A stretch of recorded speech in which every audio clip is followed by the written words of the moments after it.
Hola, buenas noches. De nuevo un encuentro con la palabra.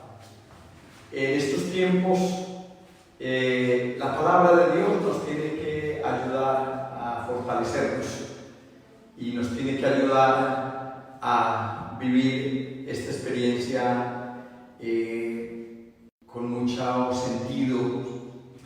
Bien, por eso hoy yo quiero proponerles como un encuentro que haga posible repensarnos un poco sobre nuestra condición de ser discípulos, de ser discípulas, de ser llamados y convocados por Dios.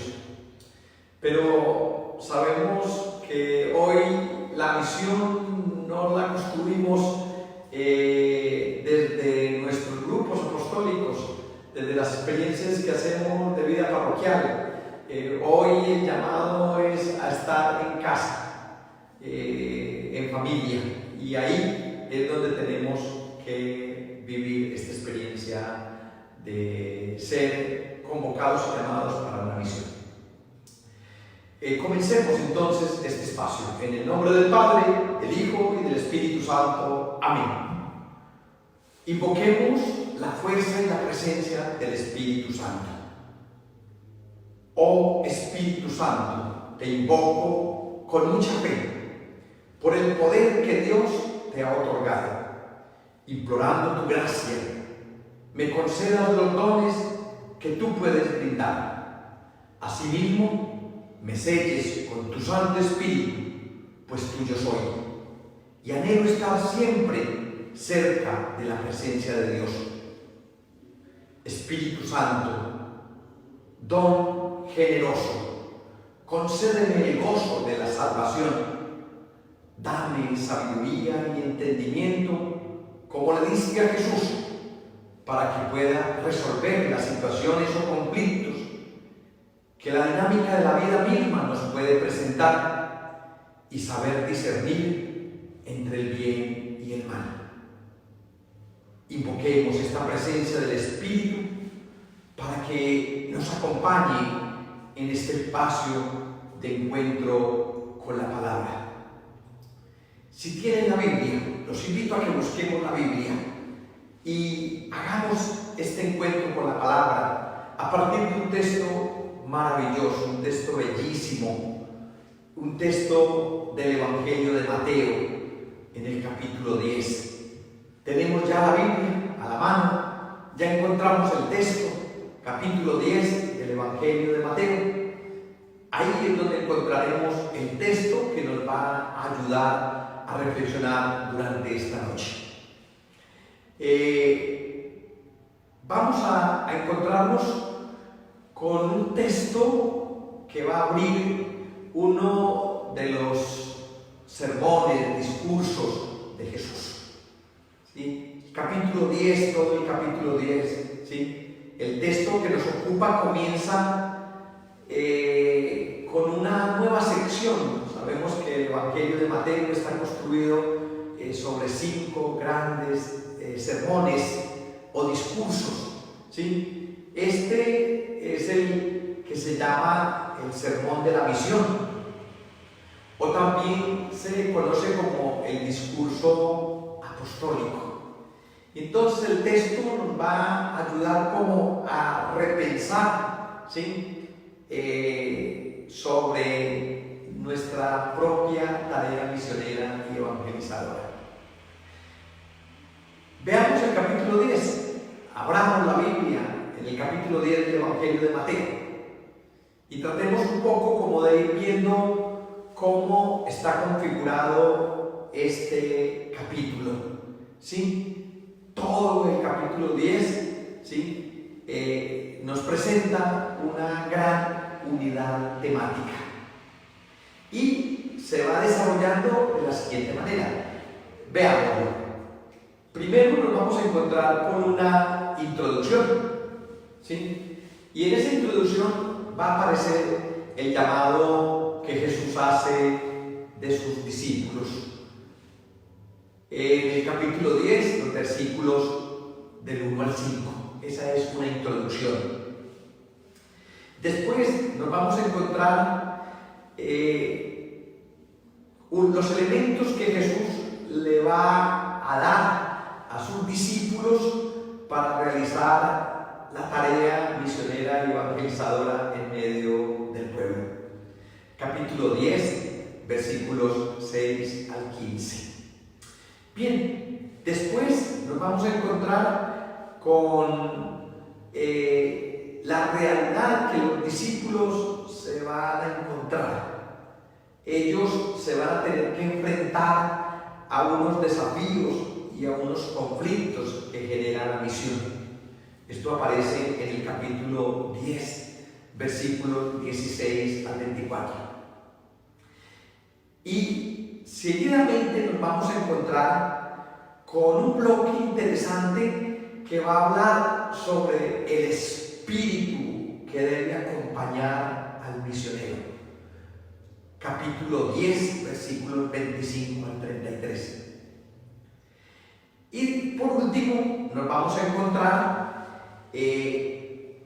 un pasaje que nos va a hablar sobre la familia, la crisis en los afectos del misionero, la familia, dentro de la opción que Jesús genera en sus discípulos, es cuál va a ser el papel de la familia.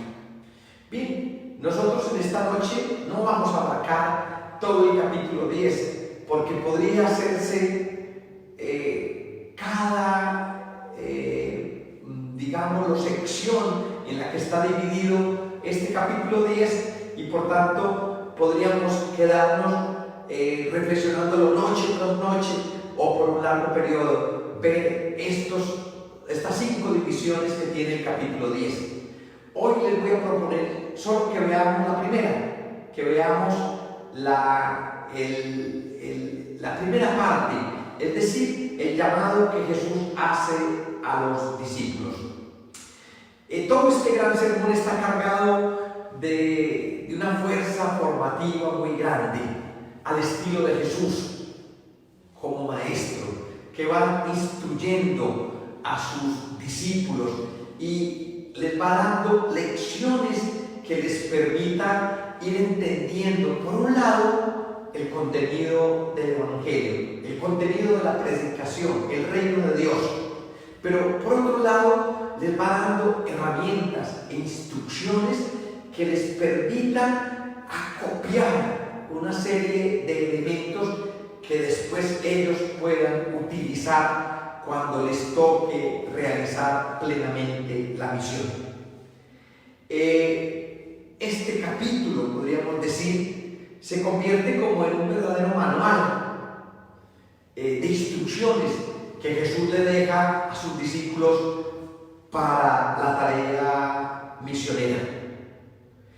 Hoy, simplemente, como les decía, nos vamos a quedar en la introducción, la cual trata del llamado para ser apóstol de Jesús. Bien, leamos el texto. Mateo capítulo 10, versículo 1 al 7. ¿Ya lo tenemos? Los invito a que leamos juntos. Dice así el Evangelio de Mateo, en el capítulo 10, versículo 1 al 7. Entonces, llamando a sus 12 discípulos, Jesús les dio poder sobre los espíritus inmundos para expulsarlos y para sanar toda enfermedad y toda dolencia. Y los nombres de los 12 apóstoles son estos. Primero, Simón, llamado Pedro, y Andrés su hermano, Jacobo, el hijo de Zebedeo, y Juan su hermano, Felipe y Bartolomé, Tomás y Mateo, el recaudador de impuestos, Jacobo, el hijo de Alfeo, y Tadeo, Simón el cananita, y Judas Iscariote, el que también le entregó. A estos 12 envió Jesús después de instruirlos diciendo: no vayan por el camino de los gentiles y no entren en ninguna ciudad de los samaritanos, sino más bien vayan a las ovejas perdidas de la casa de Israel. Y cuando vayan, prediquen diciendo: el reino de los cielos se ha acercado. Palabra del Señor. Bien, en esta experiencia de reflexión y de encuentro con la palabra, es bueno que volvamos de nuevo al texto. Encontremos los elementos que nos ayuden a interiorizar o encontrar el mensaje que el evangelista nos está anunciando. De pronto hay algunas palabras que nos llaman la atención. De pronto podemos encontrar alguna frase, algún elemento significativo que a partir de él nosotros podamos ir como conectándonos con el mensaje del Evangelio.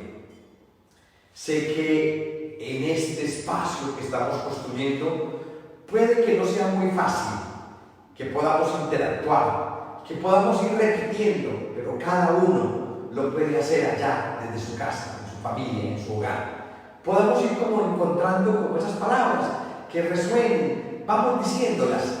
¿Qué palabras, qué expresiones? Encontrémoslas.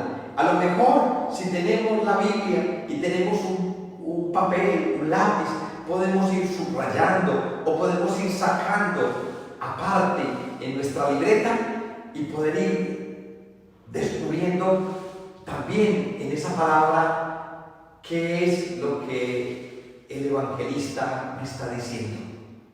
Bien, les propongo ese ejercicio, un ejercicio de volver al texto, volvámoslo a repetir, volvamos a dejar que él resuene en nuestro interior. Por eso voy a dejar así como unos segunditos de silencio para que encontremos esas palabras y las vamos repitiendo en nuestro interior y las vamos diciendo poco a poco.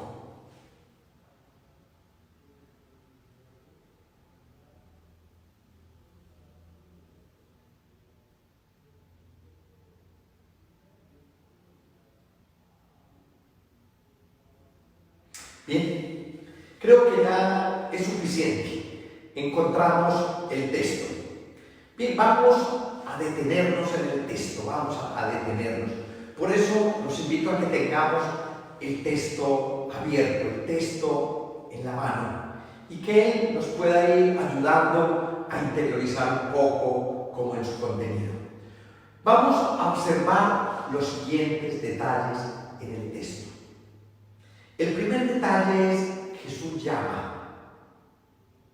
Y por eso este es un texto vocacional.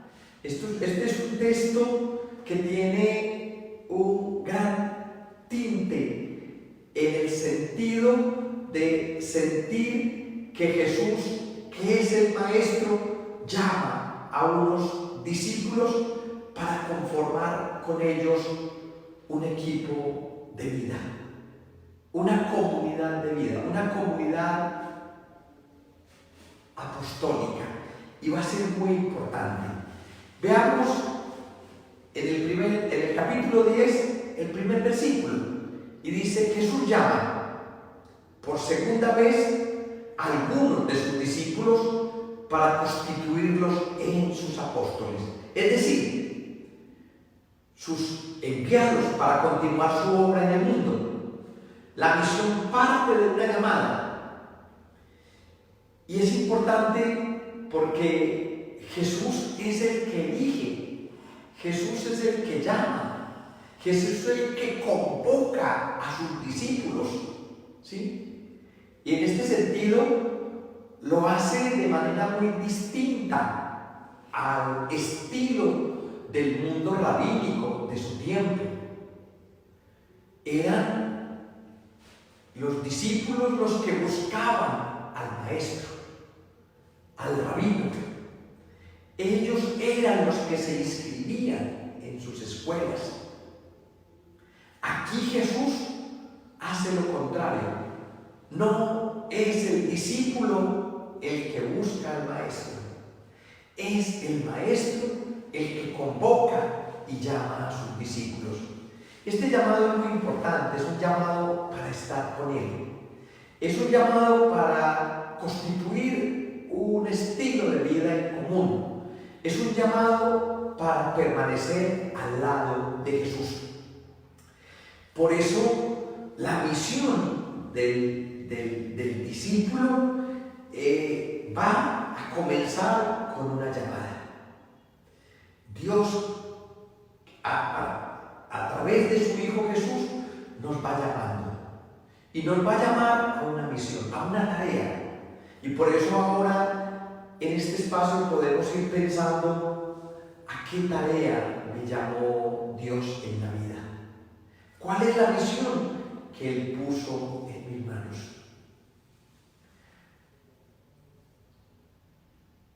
Entendamos que nadie se envía a sí mismo. En el ejercicio de la misión, todos somos enviados. Primer paso, llamados. Segundo, para una tarea, para una misión. Y el segundo elemento significativo es el número 12. Llama a 12 discípulos. Siempre en el Evangelio aparecen los 4 primeros llamados que nos encontramos cuando Jesús regresa del sur, cuando regresa del desierto de Judea, donde fue bautizado por Juan, y regresa a Cafarnaúm, regresa al lago de Galilea, y allí elige, convoca a los 4 primeros discípulos.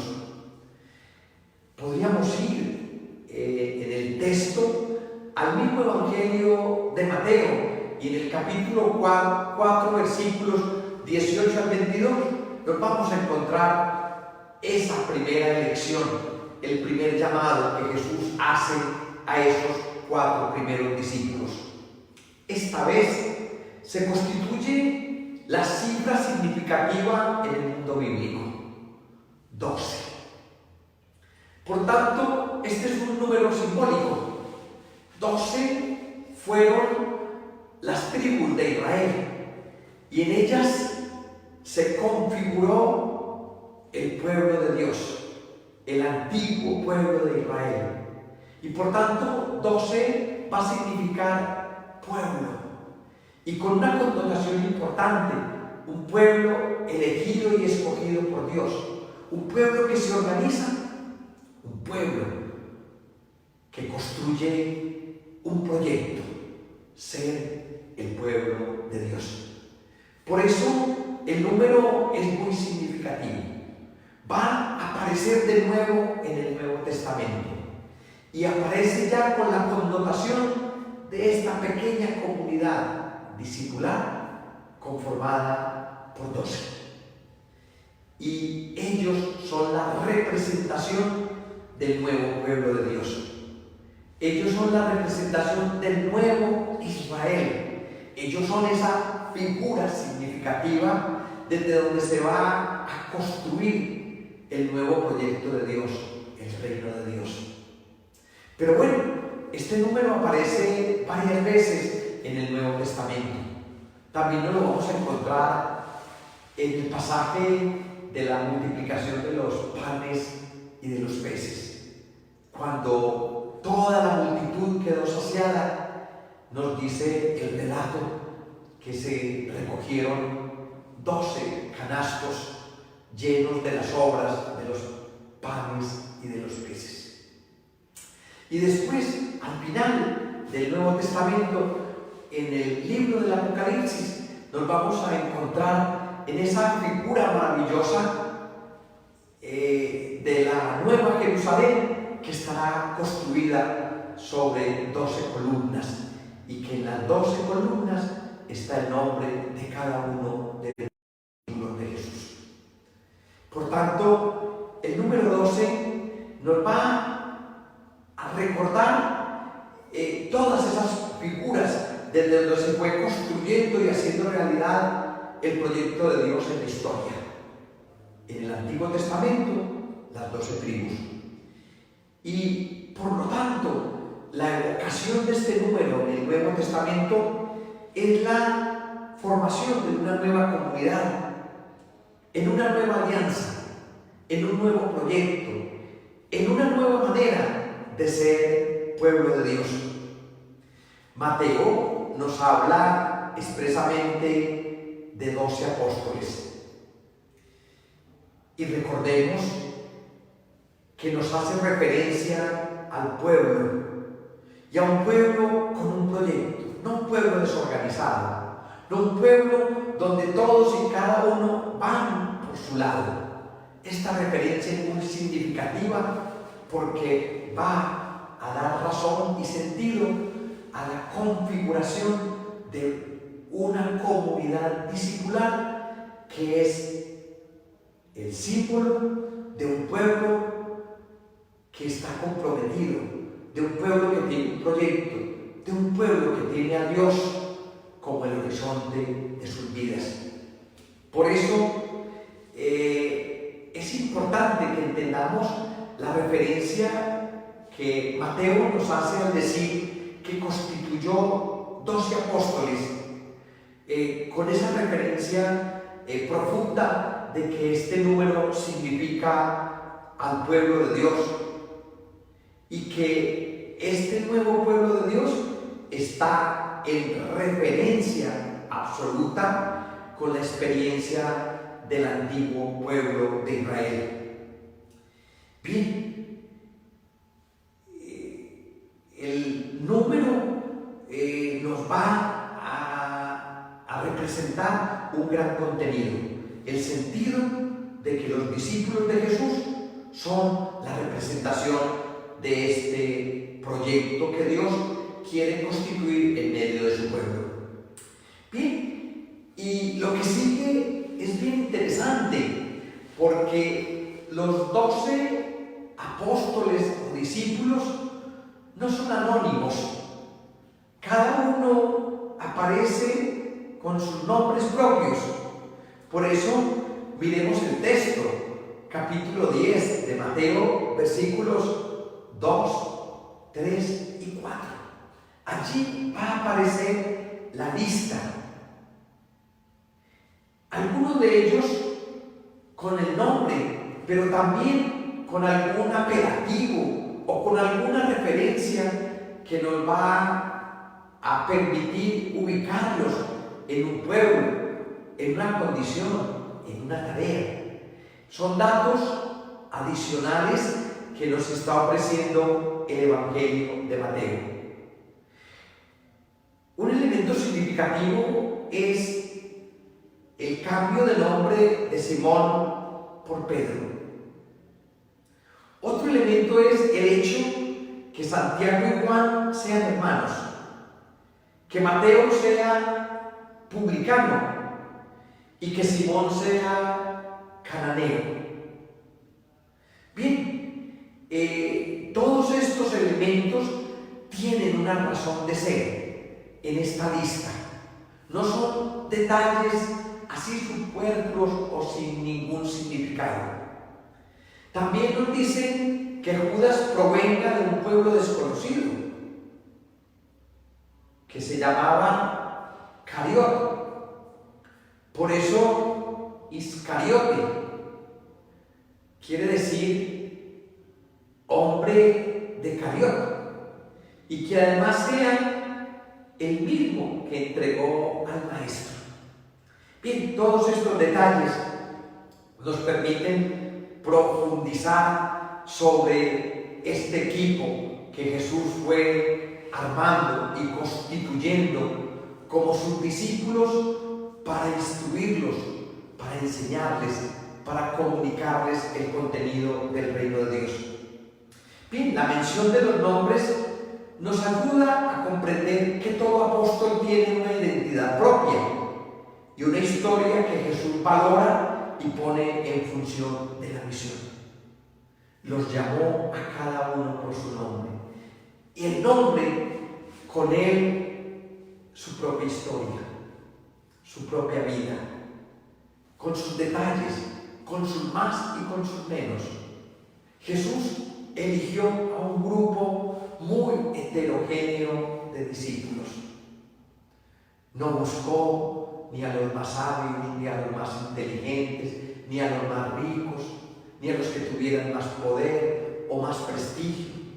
Jesús se escogió un grupo de hombres y mujeres así, simples y sencillos. Y nos vamos a dar cuenta que los escogió para instruirlos, para enseñarlos. Ellos no son fichas de una empresa. Jesús no les aplicó absolutamente ningún test que definiera un perfil psicológico, que denotara unas capacidades o unas actitudes para el trabajo. Jesús contó con cada uno de ellos, con su manera de ser, con sus más y con sus menos, con sus propias historias. Jesús no hizo una selección de personal. Jesús no se asimila a lo que hacen las grandes empresas o los negocios que hacen selección y pueden descartar y que pueden eliminar y que pueden sacar de las listas. No, para Jesús todos son muy importantes.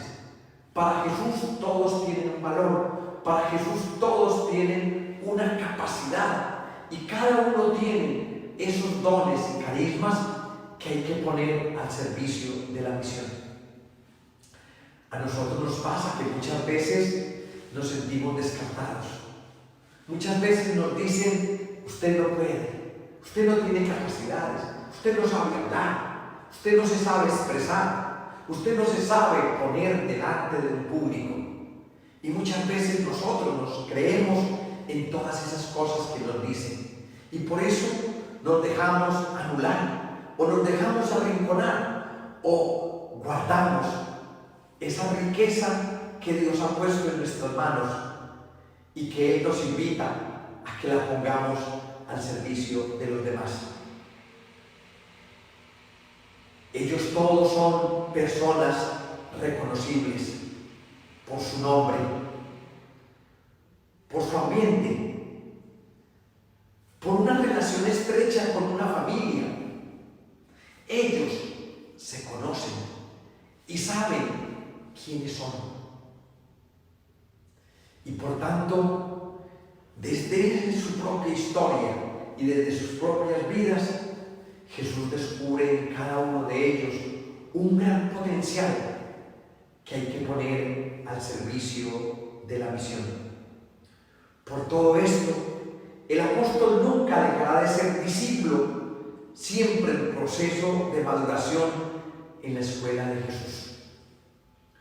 Cada uno está convencido de lo que es y de lo que tiene, pero también cada uno está convencido que es materia prima, que hay que ir construyendo, que hay que ir reelaborando, que hay que ir puliendo en esa escuela maravillosa del Maestro Jesús. Y por eso este Maestro tiene mucha paciencia. Este Maestro entiende, sabe de nuestros límites. Él también sabe de nuestras inconsistencias. Este Maestro, con toda la paciencia, nos va instruyendo, nos va dando lección tras lección, y Él nos va ayudando a que podamos entender y captar su mensaje. Y esto es lo significativo y lo interesante, ¿sí? Que nosotros podamos ponernos en el plano de ser los discípulos y de ser oyentes de su palabra, y que podamos lograr hacer procesos de interiorización y que dejemos que esta palabra vaya calando en lo más profundo de nuestro corazón. Dejar que la palabra del Señor nos vaya instruyendo y también nos vaya mostrando caminos y nos vaya enseñando el contenido verdadero de su Evangelio. Llama la atención que esta comunidad de Jesús no se haya edificado sobre anónimos, sino sobre personas concretas y conocidas, identificables, pero ante todo llamados, transformados y enviados por Jesús. Así es la comunidad apostólica. Recordemos, tiene nombre y cada uno una historia. Además, cada uno con su propia condición. Por eso, la comunidad de Jesús, la de sus discípulos, no es una comunidad homogénea, no es una comunidad uniformada, es una comunidad heterogénea, variopinto, como se le podría decir en un término coloquial. Son discípulos y discípulas, cada uno con su nombre, con su identidad, cada uno con su propia historia. Bien, lo interesante es que son llamados, y cada uno por su nombre, con su historia. Pero también lo interesante es para qué son llamados, para qué son convocados. ¿Cuál es la tarea y cuál es la misión que Jesús pone en sus manos? Miren, interesante el texto. Veámoslo. Jesús les dio poder sobre los espíritus inmundos para expulsarlos y para curar toda enfermedad y toda dolencia. Qué importante, qué interesante hoy que nosotros podamos, en medio de esta realidad, en medio de la pandemia en la que estamos viviendo, poder sentir ese poder del Espíritu de Dios en nuestras vidas, capaz de expulsar espíritus inmundos y de curar todas las enfermedades y dolencias. La tarea que Jesús pone en las manos de sus discípulos es concreta. Nótese cómo las dos acciones propias de Jesús, Salvador, en el combate contra el mal, son las mismas acciones que van a caracterizar la tarea misionera de los discípulos. La primera, poder sobre los espíritus inmundos. Y la segunda, curar toda enfermedad y toda dolencia. Hoy necesitamos muchísimos discípulos y discípulas que con el poder del Espíritu de Dios, del Espíritu de Jesús, nosotros podamos tener esa fuerza para poder expulsar espíritus inmundos. Que podamos ser signo de esperanza y de consuelo para tantos enfermos y para tantos que tienen dolencias en su alma y en su cuerpo. Hoy, desde nuestra casa, allá, nosotros podemos ejercer esa tarea, esa misión. Todos hemos sido llamados a esta tarea, a esta misión que Jesús pone en nuestras manos. Hoy tenemos que pedirle al Espíritu de Dios que nos dé poder sobre los espíritus inmundos para expulsarlos.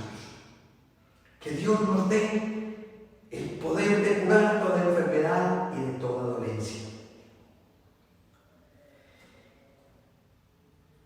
Queridos amigos, los que están allá siguiendo esta reflexión, pensemos cómo y de qué manera nosotros podemos cumplir la tarea y la misión que Jesús puso en nuestras manos.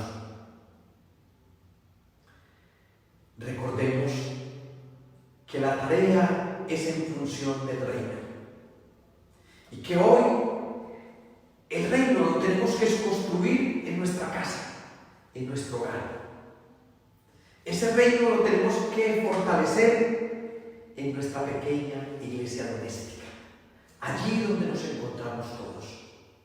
Y allí cada uno de nosotros tiene que convertirse en ese misionero, en ese evangelizador, en ese anunciador del reino.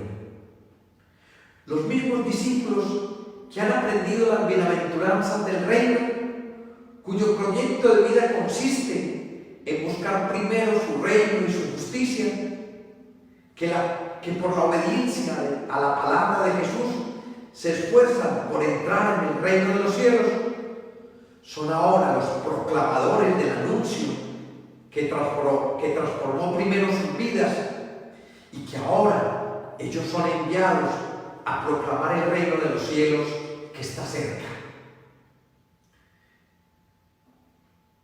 Le hablo a muchos evangelizadores, le hablo a muchos que pertenecen a grupos apostólicos de la parroquia y que ahora, por las condiciones en las que estamos, cada uno se encuentra en su familia y en su hogar.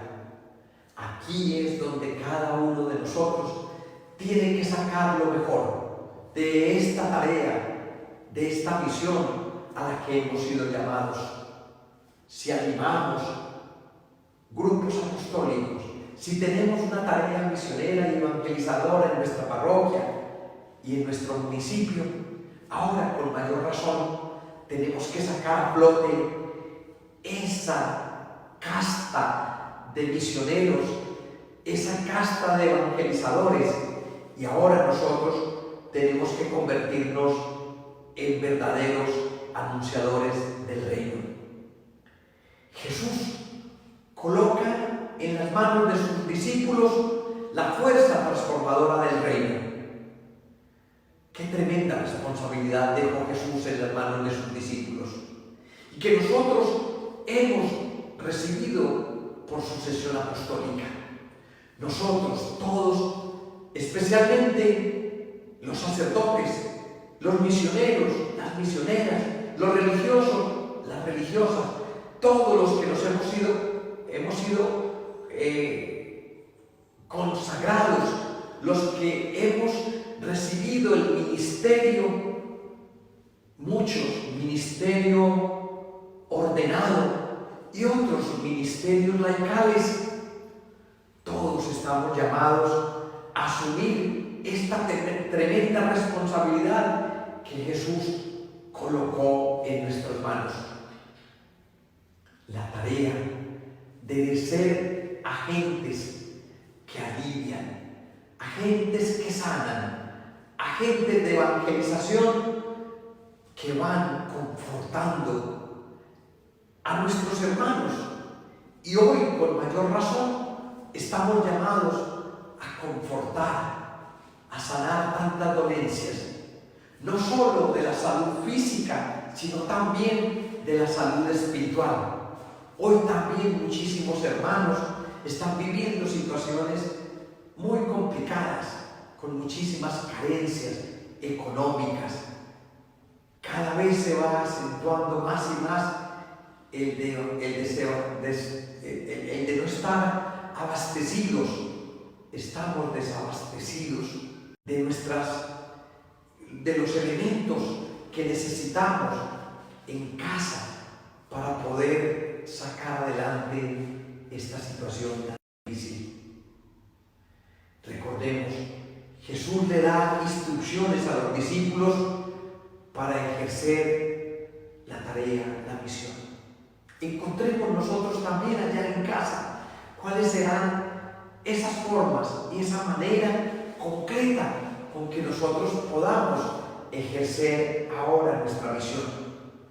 Recordemos que Jesús colocó en las manos de sus discípulos un manual, unas instrucciones, unas indicaciones de cómo ejercer de manera concreta la tarea y la misión.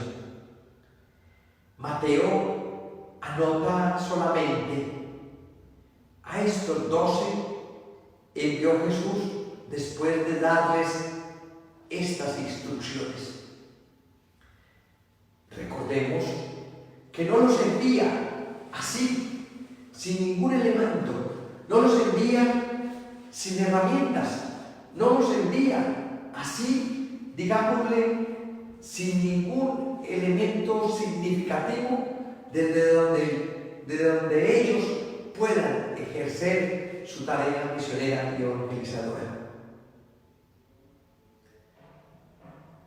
Jesús es el Maestro y Él da las instrucciones. Él mismo es el que nos indica el camino. Todo se va a realizar según sus indicaciones. Por eso es muy importante inscribirnos en la escuela del Maestro Jesús. Por eso es muy importante recibir sus instrucciones y sus enseñanzas. Por eso es muy importante tener el manual. Que y esas instrucciones las encontramos en el Evangelio. Todo verdadero misionero, todo verdadero evangelizador tiene que escuchar la palabra del Maestro, tiene que acercarse a ella leyendo y profundizando sus enseñanzas en el Evangelio. El manual de la misión comienza con la descripción de la tarea propia que le compete al discípulo de Jesús. Bien, primero la instrucción es a quiénes debemos ir. ¿Quiénes son nuestros destinatarios de la evangelización?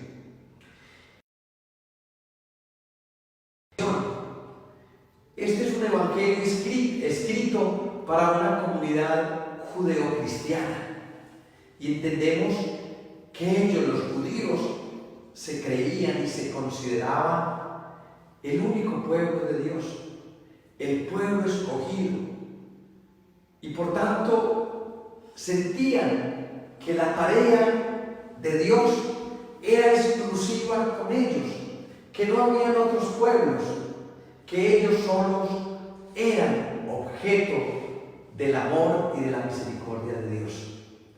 Es una manera muy exclusiva de sentirse el único pueblo, sin referencia a ningún otro pueblo.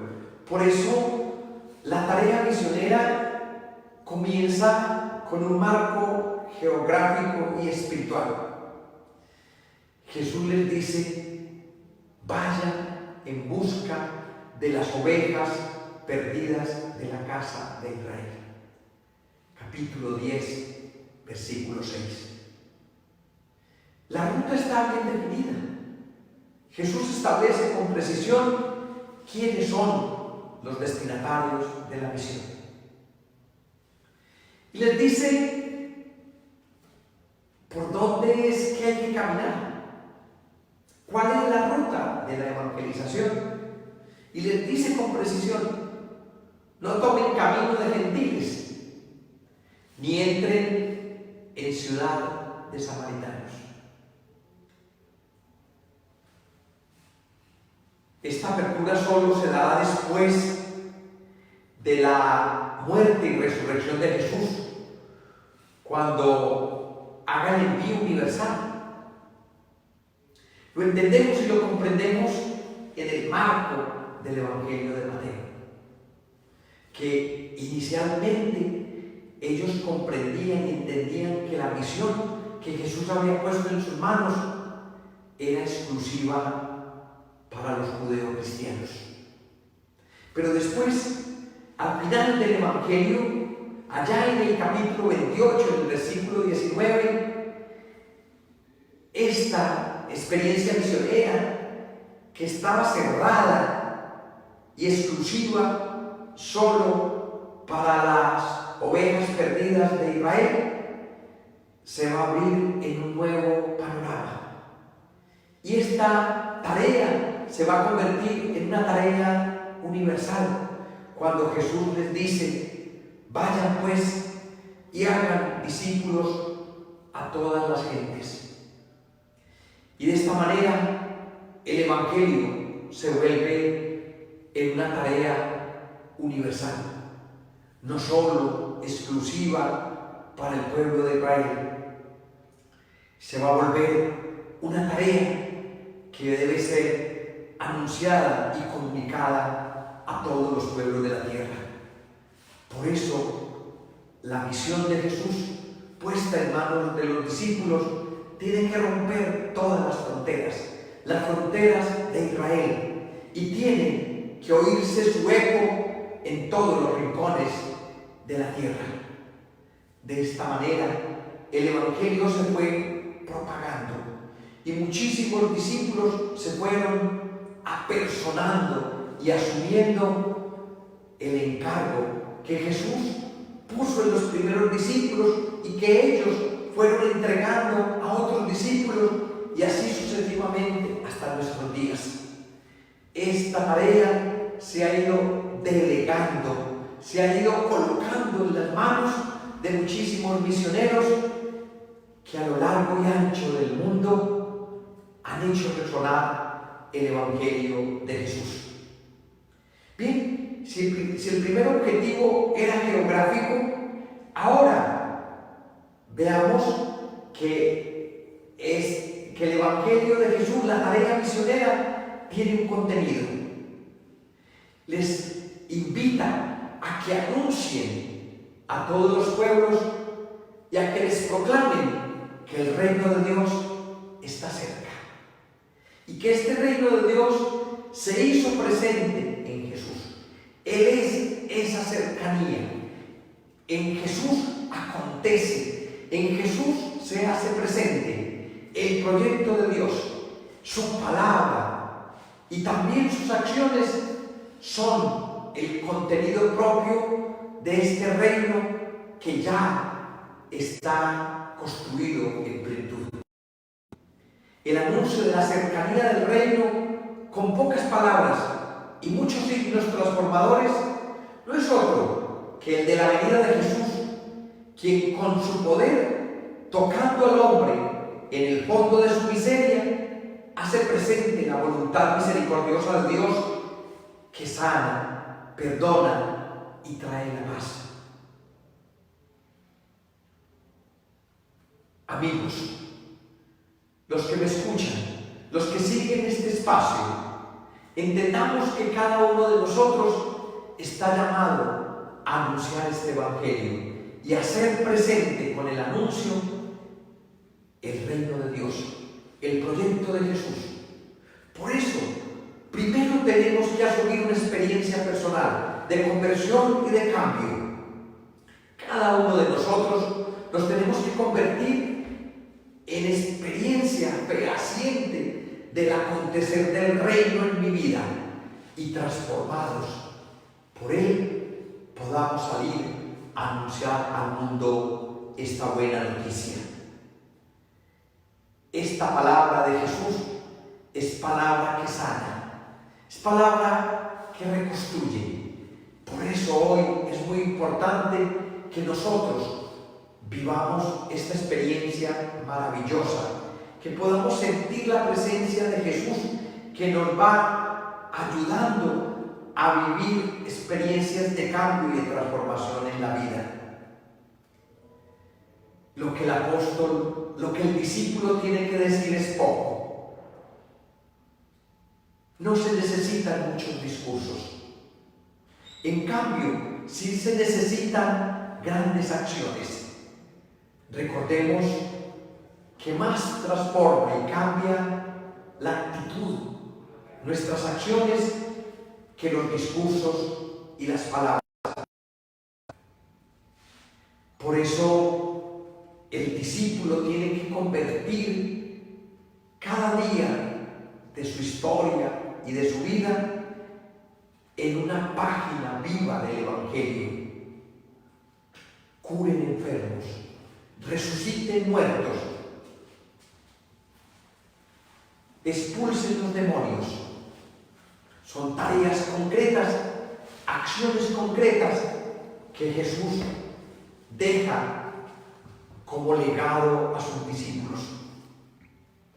Por eso los profundos contenidos del reino se reflejan entonces en el nuevo estilo de vida de quien los anuncia.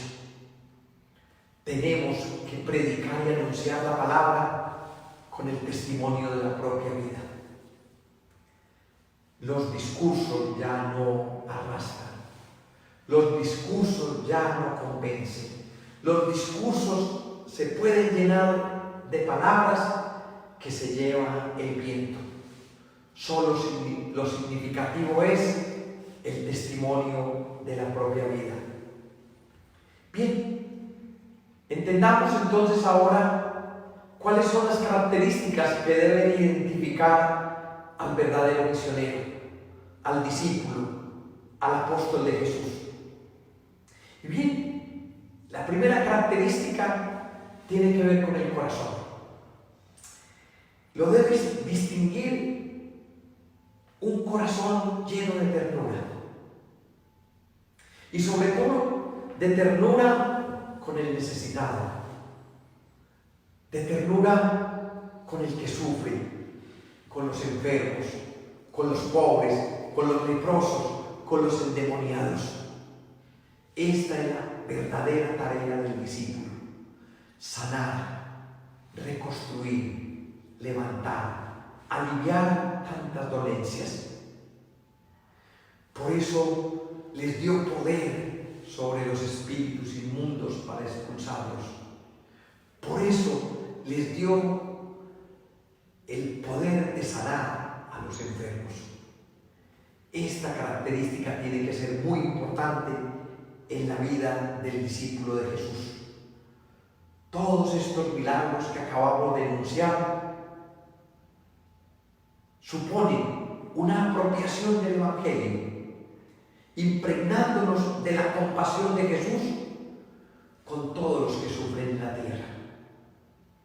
Bien, la segunda característica que debe identificar el misionero es que el misionero se debe distinguir